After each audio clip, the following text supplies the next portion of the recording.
Iya, nggak apa-apa sambil jalan Kak. Jalan nggak enak dong. Oh iya udah. Jangan lama-lama ya. Iya. Kak, gimana sih perkembangan Sulaiman Tadi sekarang? kenapa nggak bareng? Kepotong. Perkembangan Sulaiman alhamdulillah sekarang Sulaiman dalam keadaan yang baik, umurnya sudah 2 tahun. Dia bisa berjalan alhamdulillah, dia sedang belajar untuk berbicara. Dia masih dengan terapi yang sangat banyak setiap harinya, terapi bicara, terapi fisioterapi, sensori, dan kemudian masih suntik growth hormone setiap harinya, masih minum obat setiap harinya, masih ngambil darah setiap berapa bulan sekali, masih dengan pemantauan seluruh tim dokter. Jadi Sulaiman dalam keadaan baik. Nah, untuk proses itu akan dilanjutkan sampai kapan sih Kak? Proses itu akan dilanjutkan sampai seterusnya. Jadi Sulaiman itu berada dalam pemantauan dokter. Jadi kami bersyukurlah bahwa Allah mengirimkan kami dokter-dokter yang berdedikasi, yang baik, ya, yang tulus hati. Rumah sakit itu menjadi rumah kedua bagi kami, dan para dokter-dokter itu menjadi guru-guru dalam kehidupan ini. Jadi ya seterusnya akan terus tetap bersama dengan dokter. Nah, Sulaiman sementara selama menjalani kayak fisioterapi, kemudian cek darah berapa bulan sekali itu rewel atau gimana Kak? Sulaiman mungkin karena udah terbiasa ya, hidupnya itu kan di rumah sakit gitu. Udah terbiasa, dan kita bawa nikmat aja, kita bawa enjoy, dan kita anggap itu sebagai sebuah perjalanan yang menyenangkan gitu. Kenapa menyenangkan? Karena setiap kali ada progres kita senang kan. Kita ini manusia biasa jalan, oh ya udah biasa, itu hal biasa. Orang bisa bergerak umum lah, hal biasa. Tapi kalau bagi orang-orang tertentu kan dia bisa bergerak, dia bisa berjalan, itu kan sesuatu yang ajaib gitu. Yang dulunya kita tahu seperti apa, kemudian dia bisa seperti itu, kan sesuatu yang membahagiakan. Jadi Sulaiman memberikan banyak kebahagiaan karena setiap progresnya itu mendatangkan kebahagiaan dan rasa syukur. Nah, Koki sendiri usia Sulaiman kan baru 2 tahun gitu ya. Gimana cara mengajarkan Sulaiman untuk mengikuti segala proses, untuk pengobatan, pengambilan darah kan juga sakit ya? Iya. Sekarang Sulaiman sudah paham, udah mulai paham ya. Kita ngajak ngobrol, dia udah mulai paham. Dan ada beberapa pengobatan yang dia udah ngerti. Misalnya dia disuntik setiap malam. Jadi kita akan bilang, Sulaiman, sekarang sudah jam 8 malam waktunya disuntik. Dia akan baring, dia akan buka bajunya, terus dia siap-siap untuk disuntik gitu. Jadi dia udah paham tentang apa yang harus dilakukan kepadanya, dia harus minum apa, dia harus paham. Dan dia sudah paham tentang itu. Jadi saya pikir ini soal kebiasaan ya, dan kesabaran dalam membersamainya. Jadi teman-teman doain aja semoga Sulaiman tumbuh kembang dengan baik. Saya pengen banget. Saya doa sama Allah ke Sulaiman dibicu selama 2 minggu.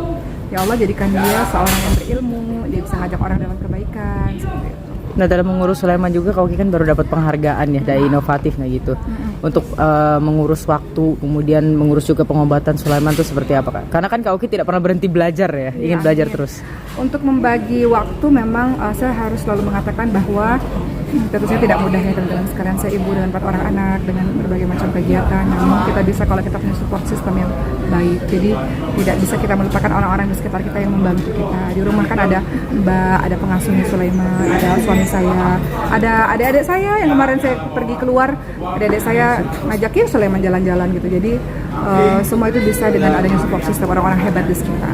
Walaupun sedang belajar atau bagaimana, tapi tetap dipantau lewat mana tuh Kak? Lewat suami atau kakak sendiri juga memantau? Itu kan ada CCTV yang selalu nyala 24 jam. Kemudian orang-orang di rumah, saya bersyukur pada Allah, orang-orang di rumah adalah orang-orang kepercayaan yang sudah bekerja bertahun-tahun di rumah gitu. Dan saya bersyukur juga ibu saya, adik saya semua tinggal di Jakarta dan nggak jauh, nggak di kota lain gitu. Jadi semua bisa saling memantau. Setelah ini akan dapat penghargaan apa lagi kau kira rencananya? Oh, doain ya. Saya pikir penghargaan itu cuman apa ya? Bukan cuman sih. Penghargaan itu adalah apresiasi yang luar biasa. Tapi ada penghargaan maupun tidak ada penghargaan, yang paling penting adalah bagaimana kita terus saja maju. Kenapa harus belajar? Karena kita tahu semakin kita belajar, semakin kita ngerasa kita nggak punya apa-apa. Dan kenapa belajar? Supaya kita bisa memberi manfaat yang lebih untuk orang lain. Jadi penghargaan itu, Masya Allah, itu apresiasi. Namun apapun itu, mau ada penghargaan atau nggak ada penghargaan, tetap sama kok. Bisa berjalan, tetap sama di jalan yang sama. Nah, gimana? Jadi kita soal bakat anak sebentar aja. Dari keempat anak ini udah kelihatan belum sih bakatnya ke arah mana? Dari keempat anak ini, khususnya Maryam udah ketahuan. Maryam selalu bilang mau jadi ustazah, dia sangat suka Arab dan suka Quran. Makanya saya sekolahkan dia di sekolah Arab. Karena dia sudah memilih sendiri, umur 12 tahun dia mau ke Mesir insya Allah. Jadi persiapan menuju ke Mesir, bahasa Arabnya harus pasti. Kalau Khadijah kelihatannya dia sangat suka di bidang media ya. Dia sangat suka editing, suka dunia kreatif. Jadi saat ini Khadijah dibekali dengan keilmuan di bidang komputer untuk dia lebih mengerti lah broadcast lah, sama seperti teman-teman ini. Mereka si Khadijah senang gitu. Dibanding di foto, dia suka memfoto dan memvideokan orang gitu.